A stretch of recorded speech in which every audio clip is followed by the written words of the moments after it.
शांति। आज सभी आप बहनें और भाई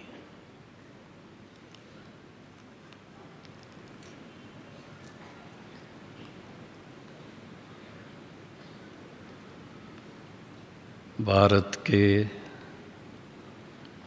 तथा विदेश के भिन्न भिन्न स्थानों से विशेष अपने प्यारे मधुबन में, शांतिवन में खास दिन मनाने के लिए आए हैं। कौन सा दिन है?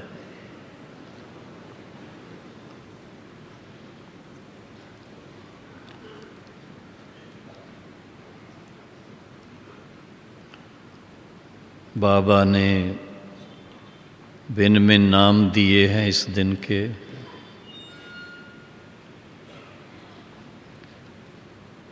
स्मृति दिवस भी है,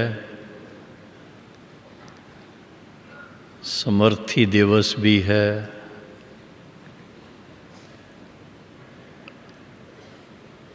स्मृति दिवस इसलिए कि हम सब के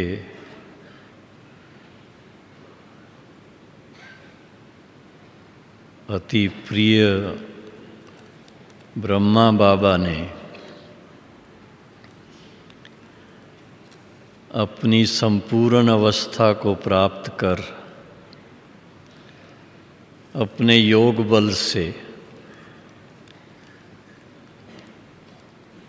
अपने पार्थिव शरीर का त्याग कर अव्यक्त रूप धारण किया था।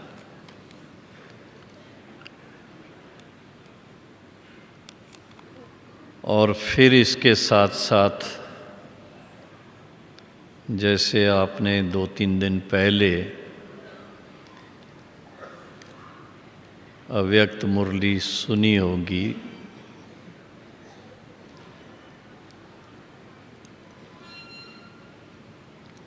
अव्यक्त होने से पहले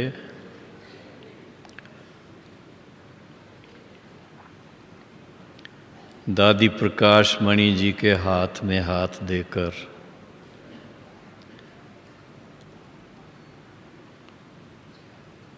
अपनी सारी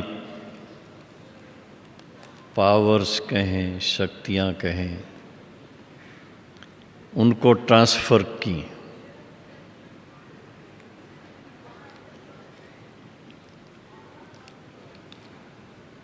पहले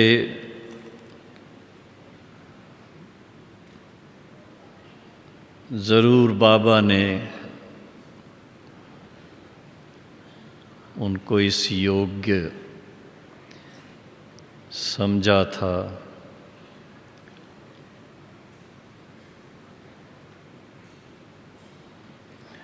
बाबा की परख शक्ति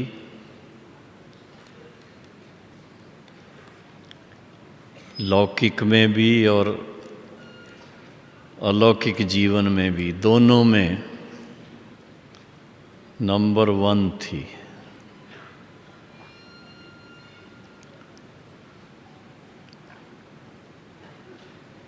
और आज हम सब विशेष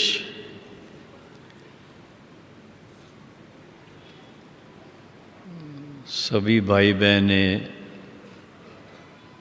ऐसे शुभ दिन पर यहाँ पधारे हैं। हर एक दिन का अपना महत्व है।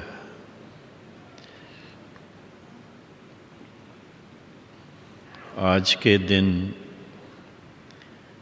सारे ईश्वरी परिवार के भाई बहनों के मन में एक ही बात अमृत वेले से, जैसे संदेश में भी सुना आपने, तो सभी के दिल में एक ही बात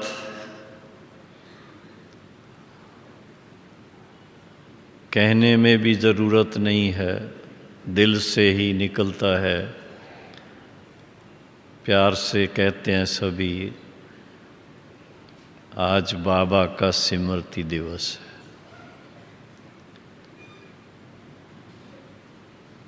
बाबा का मिसाल हम सब के सामने विशेष आज के दिन स्मृति दिवस पर, अथवा यूं कहें कि जनवरी मास, 1 जनवरी से लेकर के स्मृति मास के रूप में मनाया जा रहा है। आप मुरली का जब समापन होता है, वरदान मिल जाता है, लास्ट में फिर हर एक दिन के लिए अपने संकल्पों में क्या रखें ताकि हमारा जीवन भी बाबा की तरह तपस्या स्वरूप बन जाए।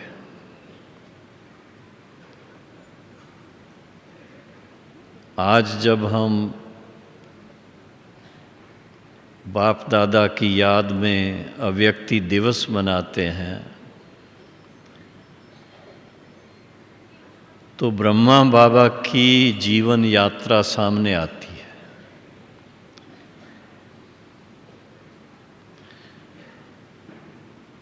आज जीवन उन्होंने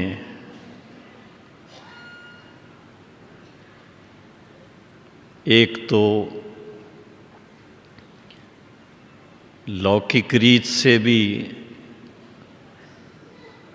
ऐसा पुरुषार्थ किया जो समाज के अंदर बहुत ऊंचा नाम था उनका।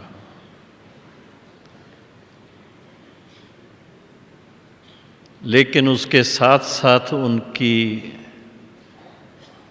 एक लगन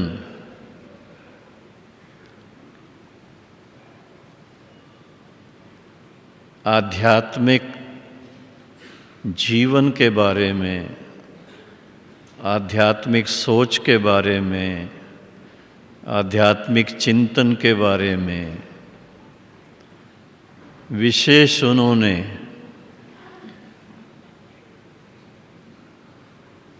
खोज भी काफ़ी की, अभ्यास भी किया।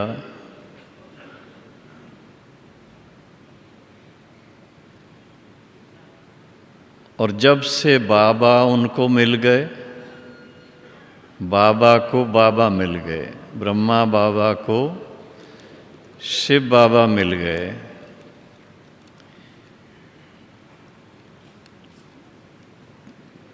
तो एक प्रकार से एक निर्णायक पल आ गया उनके जीवन में। सतगुरु मिला, सच्चा सतगुरु जिसको कहें, वो स्वयं जब मिल गया तो सतगुरु की श्रीमत क्या थी,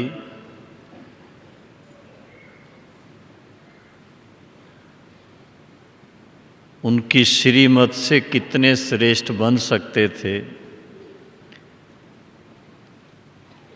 उसके लिए क्या उनको करना था, वो सारी बातें स्पष्ट हो गई उनको।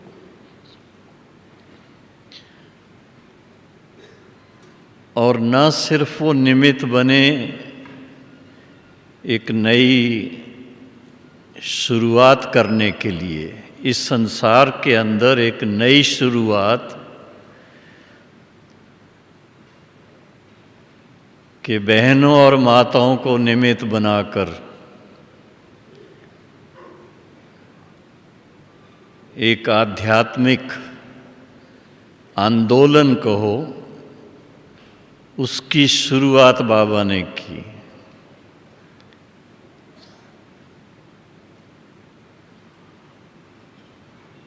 आज जब कोई संत महात्मा इस बात के लिए सुनते हैं, देखते हैं, पहले इतना आश्चर्यवत नहीं होते थे, आज बहुत उनको आश्चर्य होता है कि ब्रह्मा बाबा ने जो 80 साल पहले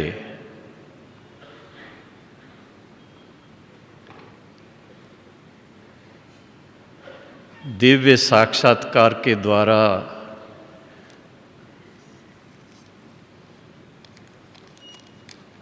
इस विश्व परिवर्तन के लिए रोड मैप कहो, वो देखा था, उसके आधार से ओम मंडली की शुरुआत हुई, जिसका नाम बाद में ऑफिशियली प्रजापिता ब्रह्मा कुमारी ईश्वरी विश्वविद्यालय हुआ। लोग आश्चर्यवत होते थे कि ये कैसा ईश्वरी विश्वविद्यालय है, एक छोटे से मकान में या छोटे से एक कमरे में ही, जैसे मुरली में 1-2 दिन पहले भी था, कल भी था, कि ये हॉस्पिटल कम यूनिवर्सिटी है। एक कमरे में भी ये हॉस्पिटल कम यूनिवर्सिटी हो सकती है। तो लोग मानने के लिए तैयार नहीं होते थे, लेकिन बाबा को शुरू से लेकर के न केवल भारत के लिए बल्कि सारे विश्व के लिए बहुत क्लियर था कि सारे विश्व में शिव बाबा का संदेश पहुंचेगा और सभी को एक नई दिशा सोचने की मिलेगी।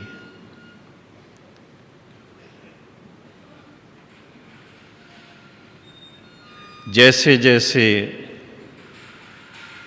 1 से 2, 2 से 4, 4 से 8, इस तरह से संदेश पहुंचता गया, 80 साल के बाद आज के दिन आप सोचिए कि आज ब्रह्मा बाबा का स्मृति दिवस न केवल आबू में मनाया जा रहा है,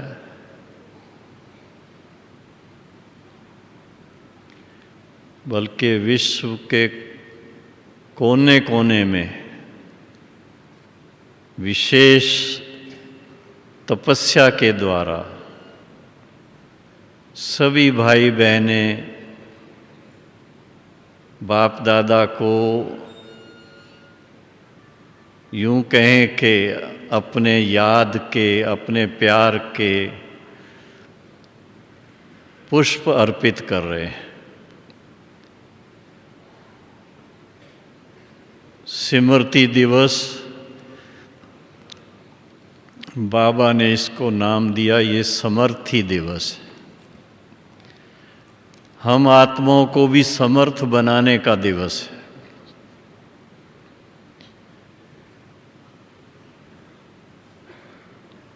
एक ऐसा स्वाभाविक मानसिक संतुलन बन जाता है, बाबा की याद में सहज रीति से मन लगा रहता है। और जब ऐसा संगठन होता है जहाँ पर इतने हजारों भाई बहनें, आज भी शांति वन के अंदर 24,000 भाई बहन हैं और सभी सेंटर्स के भाई बहनें अगर उनको भी काउंट करें साथ में तो लाखों में हैं। सारे विश्व के ग्लोब के ऊपर लाखों भाई बहनें सुबह से लेकर के 3:30 बजे से 4 बजे से कोई 2 बजे से हर एक के मन में एक ही बात कि आज हमारे अति प्रिय ब्रह्मा बाबा का स्मृति दिवस है और आज के दिन खास बाबा से हम विशेष अपने जीवन को श्रेष्ठ बनाने के लिए,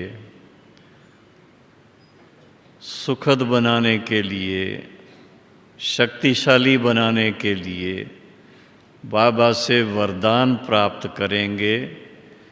और वरदान मांगने से नहीं मिलता है, उनके हम योग्य बच्चे बनते हैं, योग्य संतान बनते हैं तो वर्षे के रूप में स्वतः ही मिल जाता है। तो बाबा से वरदान प्राप्त करने का भी आज दिवस है और फिर इसके साथ में पुरुषार्थ के अंदर तीव्रता लाने का भी विशेष बाबा को सामने रखते हुए, जैसे बाबा स्वयं कहते थे, बच्चे आप तो युवा हो, आप जो कर सकते हो, बाबा बुजुर्ग है, बड़ी उम्र में है, बाबा इतना कुछ ना भी कर सके, लेकिन प्रैक्टिकल में बाबा ने करके दिखाया कि ब्रह्मा बाबा बड़ी उम्र में होते भी युवाओं से भी ज़्यादा एक्टिव रहते थे।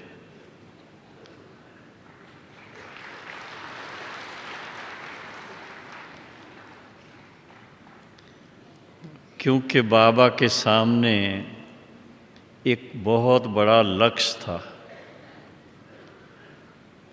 लक्ष्य क्या था?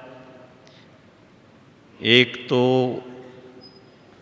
सारे विश्व के अंदर अनेक आत्माओं के दिल में शिव बाबा की याद का झंडा लहराना है। दूसरा, जब तक ज्ञान नहीं है, स्वयं का ज्ञान नहीं है, शिव बाबा का ज्ञान नहीं है, तब तक उनके साथ मन लगाना भी मुश्किल है। तो बाबा ने स्वयं जिस चीज़ का अभ्यास किया, वो अभ्यास हम बच्चों के सामने प्रस्तुत भी किया और उसके बारे में आप देखेंगे हर एक मुरली के अंदर इशारा मिलता है। जितनी भी मुरलियाँ आप देख लो, हर एक के अंदर एक ही बात आएगी, बच्चे बाकी सब बातें ठीक हैं, फिर भी देह सहित देह के संबंधों को भूलकर स्वयं को आत्मा निश्चय करो और शिव बाबा के साथ मन लगाओ, शिव बाबा को याद करो। याद के ऊपर बहुत बल बाबा देते थे। जैसे आप हिस्ट्री में सुनते हैं, रातों रात भी याद के प्रोग्राम रहते थे, लेकिन बाबा ने एक बात हम सब के सामने बहुत प्रैक्टिकल अपने जीवन से दिखाई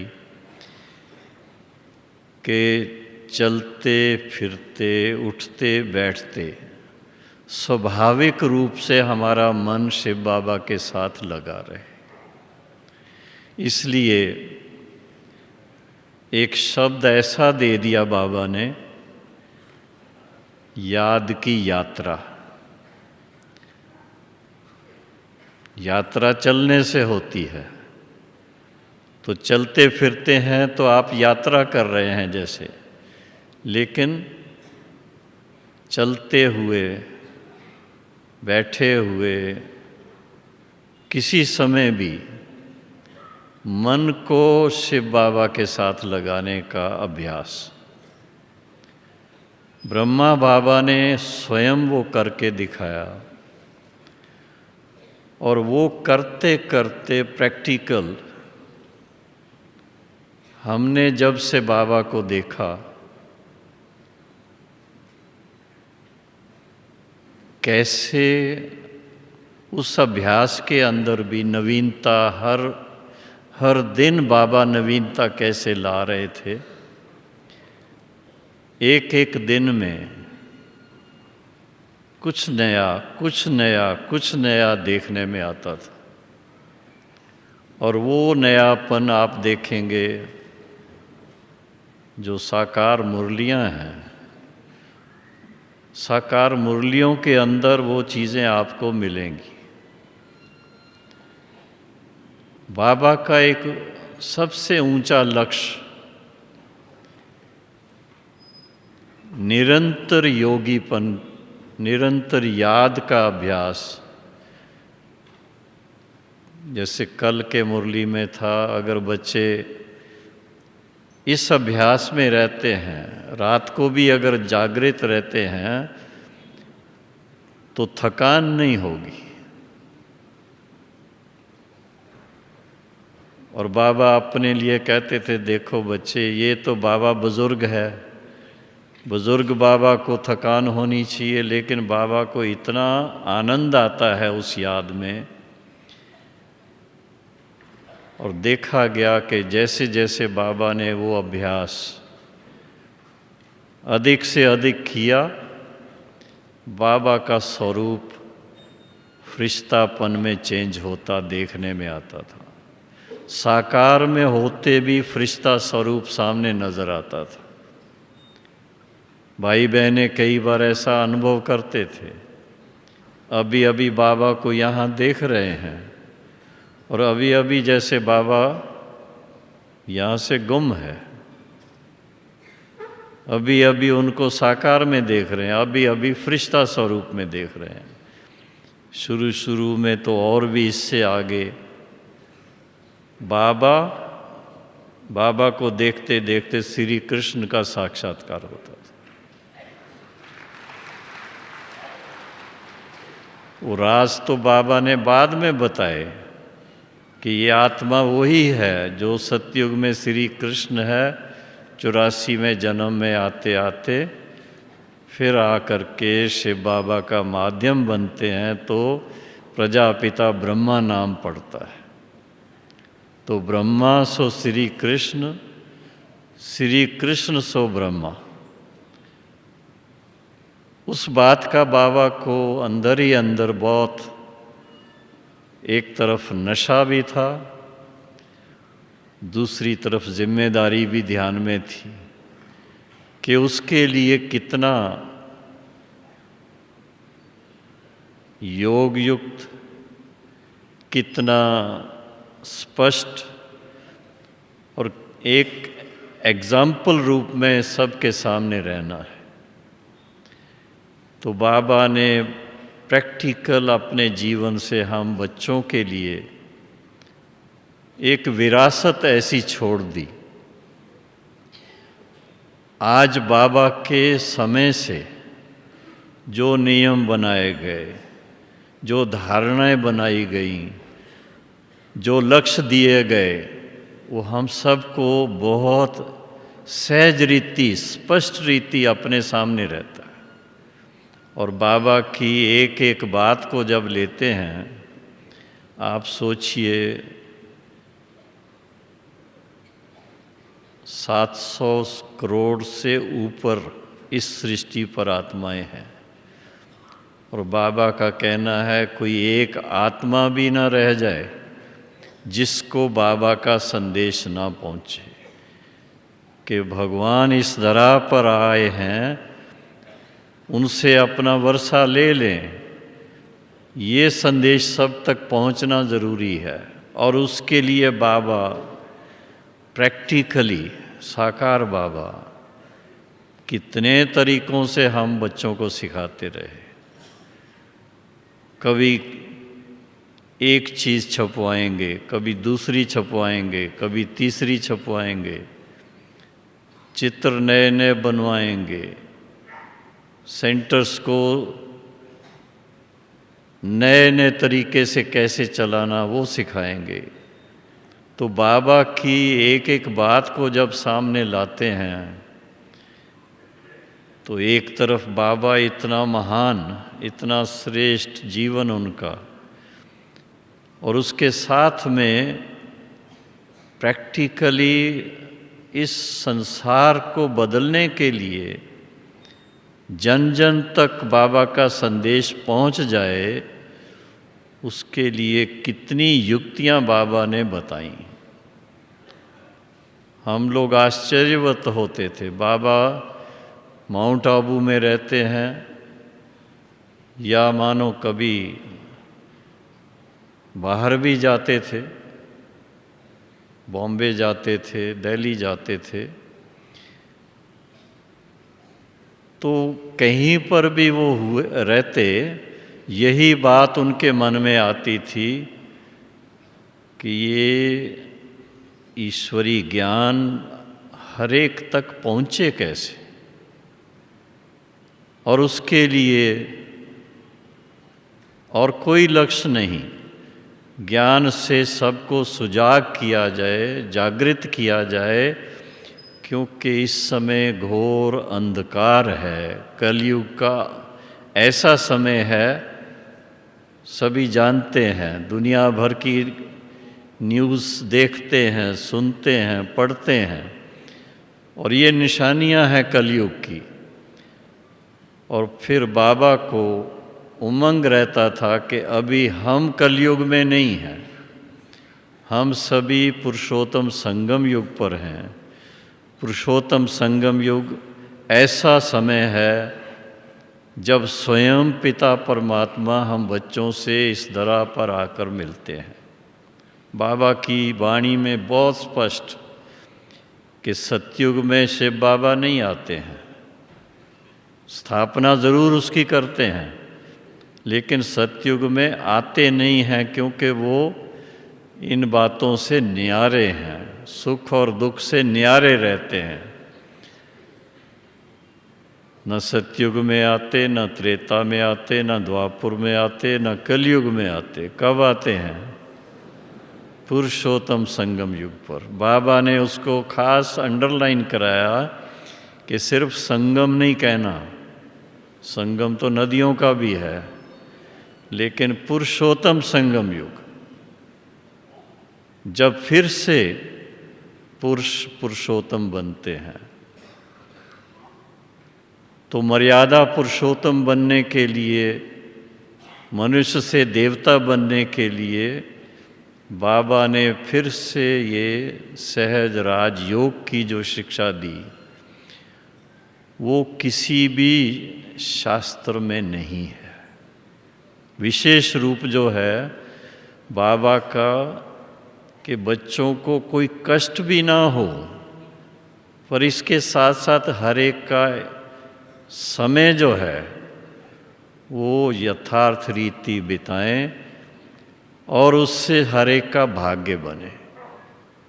इसलिए भगवान को क्या कहते हैं? भगवान सबका भाग्य विधाता है, भाग्य विधाता भी है, और फिर उसके साथ साथ में प्यार का सागर भी है। हाँ, सभी बाबा से जब मिलन मनाते हैं तो बाबा का कौन सा रूप देखते हैं? उस समय कौन सा रूप देखते हैं? और बातें बाद में आती हैं, शिक्षा बाद में आती है। पहले तो बाबा अपने प्यार का स्वरूप ही बच्चों के साथ उसी का स्पष्टीकरण करते रहते हैं। और भक्ति मार्ग में भी उन्होंने गीत बना दिए कि तू प्यार का सागर है। वो कहते हैं हम एक बूंद के प्यासे हैं। अभी आप क्या कहेंगे, एक बूंद के प्यासे हैं? नहीं, सागर ही आपको मिल गया, अभी एक बूंद की ज़रूरत नहीं है।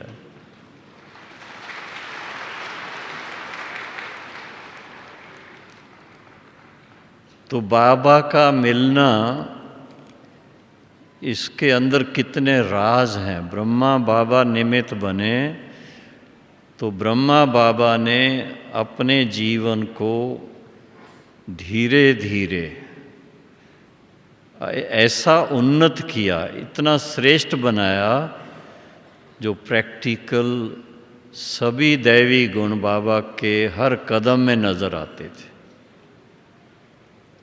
जितनी भी दिव्यता बाबा के जीवन में देखने में आती थी, अन्य संत महात्माओं से भी दिव्यता थोड़ी बहुत तो दिखती है, ऐसा नहीं कि नहीं है, लेकिन ब्रह्मा बाबा के कदम कदम पे ऐसी दिव्य, ऐसी श्रेष्ठ, ऐसी सुखद बातें मिलती थी। बाबा की दृष्टि ही कमाल कर देती थी।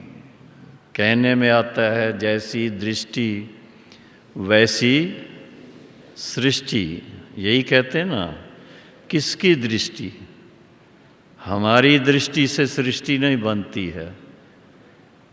जब तक ज्ञान और योग में ठीक से नहीं हमने अपने आप को ढाला तो हमारी दृष्टि में वो पावनता नहीं आती। लेकिन ब्रह्मा बाबा की दृष्टि, प्रैक्टिकल देखा कि जिस किसी को भी बाबा ने अगर दृष्टि दी, उसका जीवन धन्य धन्य बन गया, पावन बन गया उसका जीवन।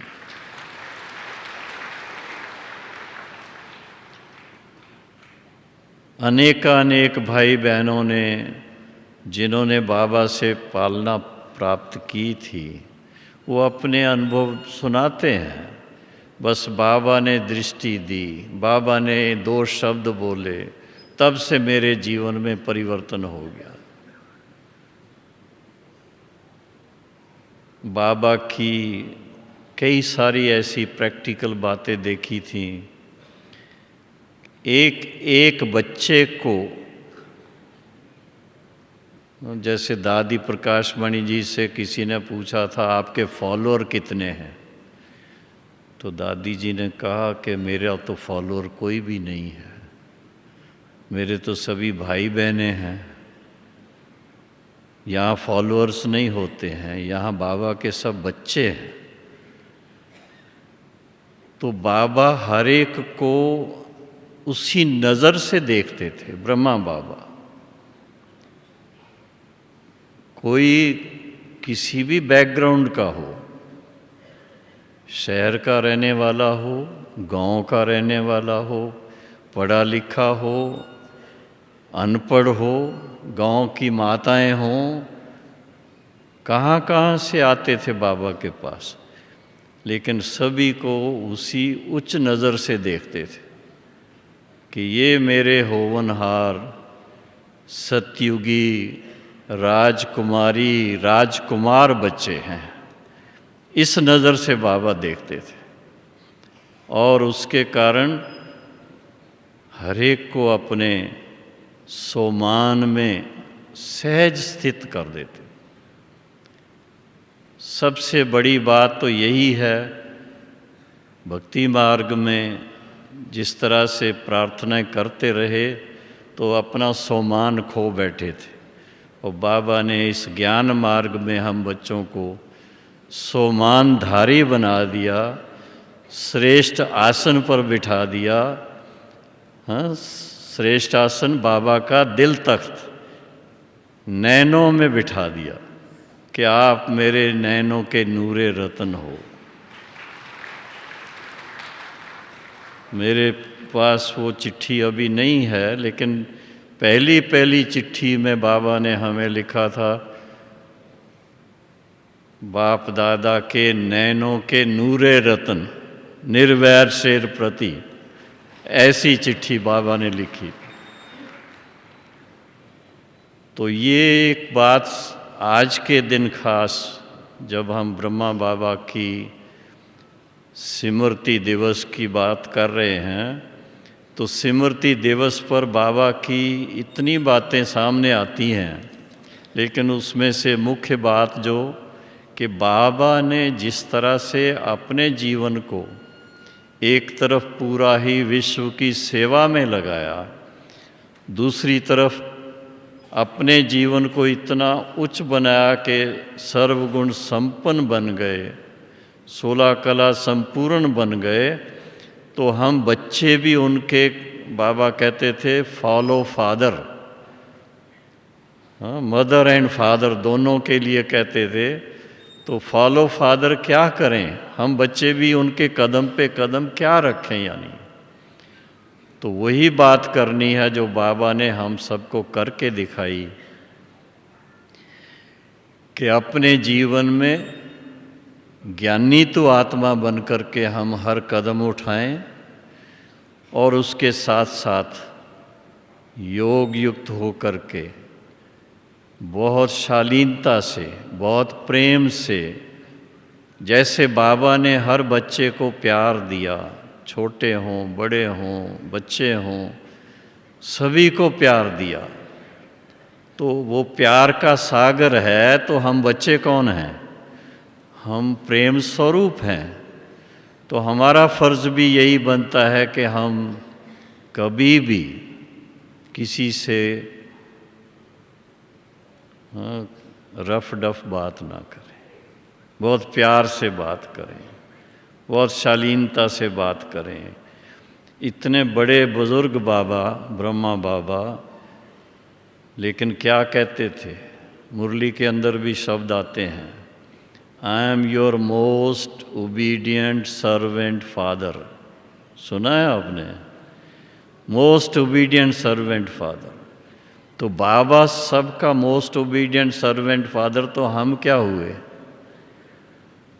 फॉलो फादर करना है तो हम भी तो बाबा की तरह अपने आप को समझें कि हम भी संसार में सबके सर्वेंट हैं, सेवाधारी हैं। ऐसी जब भावना रखेंगे,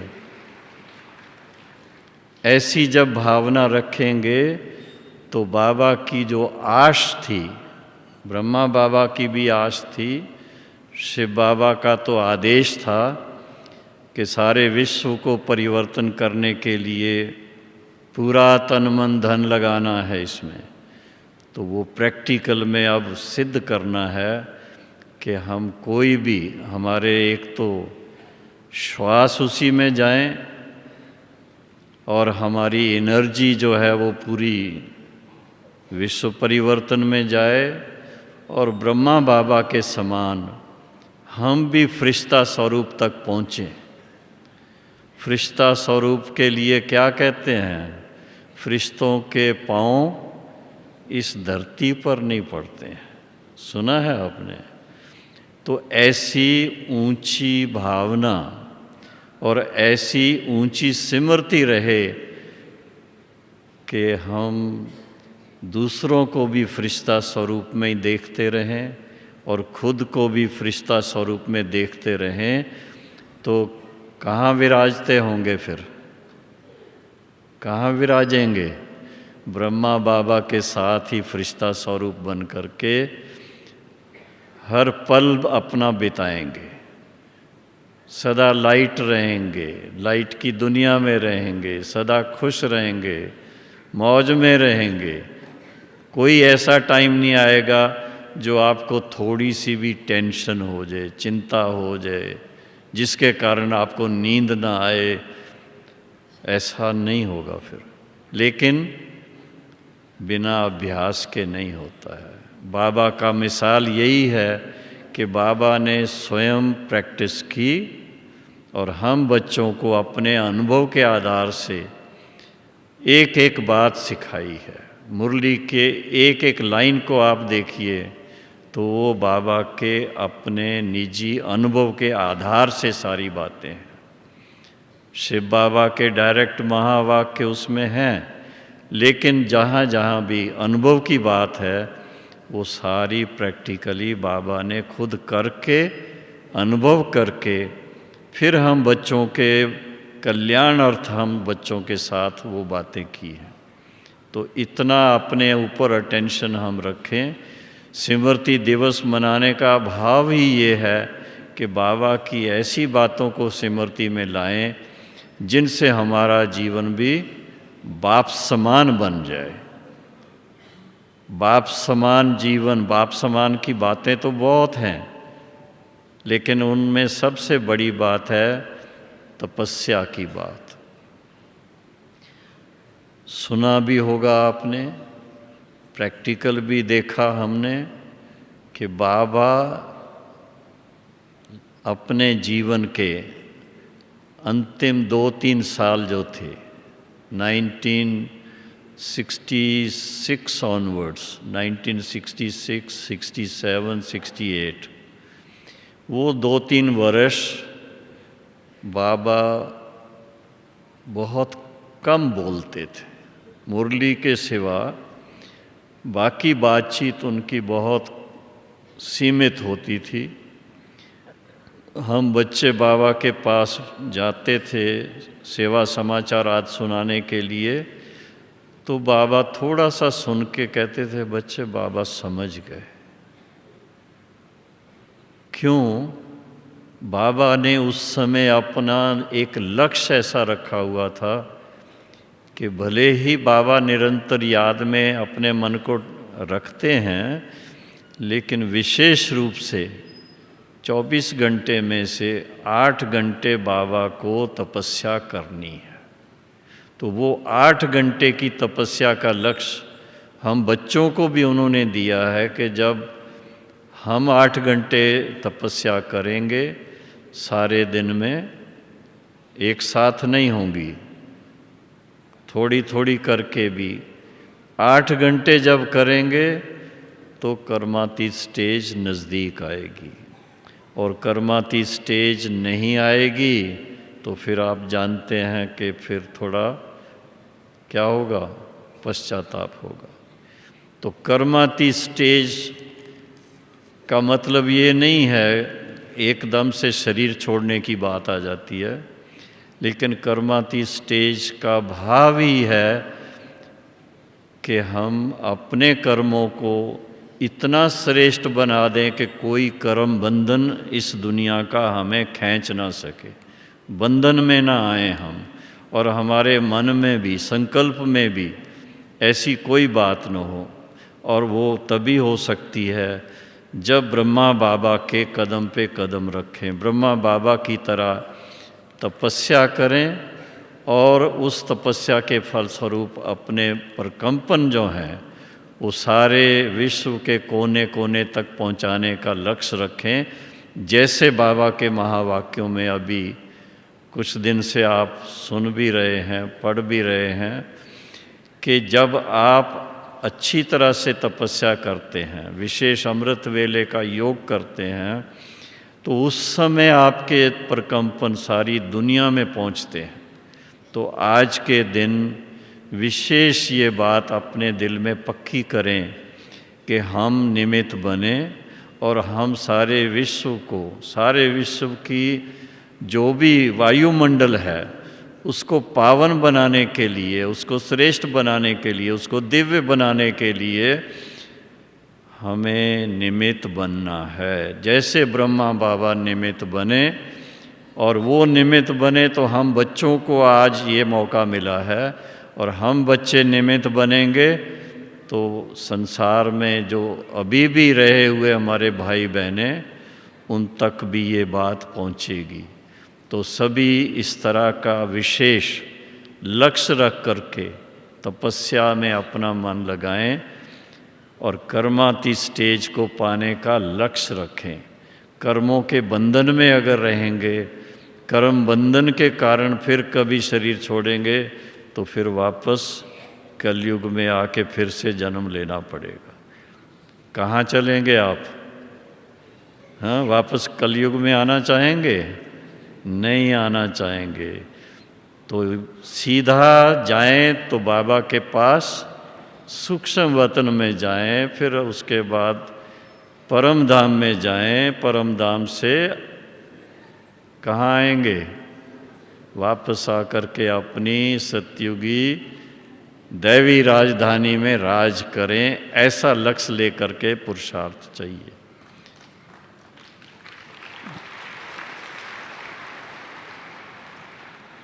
तो ब्रह्मा बाबा का दिन आज विशेष दिन है। जो वरदान बाबा कहते हैं आज के दिन चाहें वो मिल सकते हैं। वरदान मिलने का भाव यही है कि बाबा की दी हुई शिक्षा को जीवन में ढालें, बाबा की तरह तपस्वी बन जाएं और अपने मन वाणी कर्म को बाबा की सेवा में समर्पित करें। तो आप देखो क्या से क्या बन जाएंगे, क्या जीवन बन जाएगी, क्या अपना परिवार बन जाएगा और क्या ये भारत बन जाएगा, क्या विश्व बन जाएगा। इसलिए जो बाबा कहते हैं कि आप विश्व सेवाधारी हो, वो ऐसे ही नहीं कहते हैं। भले कोई एक छोटे गांव में भी है, लेकिन उस गांव में रहते हुए भी बाबा की याद में अच्छी तरह से अगर अपना मन लगाते हैं, उसके प्रकंपन सारे विश्व को परिवर्तन करने में मदद करते हैं। तो ऐसे विश्व सेवाधारी बन के बाबा के कदम पे कदम रख करके अपने जीवन को हम सफल बनाएं। ओम शांति। और आज के दिन विशेष अव्यक्त वतन में बाबा के साथ अपने अव्यक्त स्वरूप का अनुभव करें। विशेष ब्रह्मा बाबा के सामने अपनी फरिश्ता ड्रेस में ही बाबा को देखें, नैन मुलाकात करें और वरदान प्राप्त करें।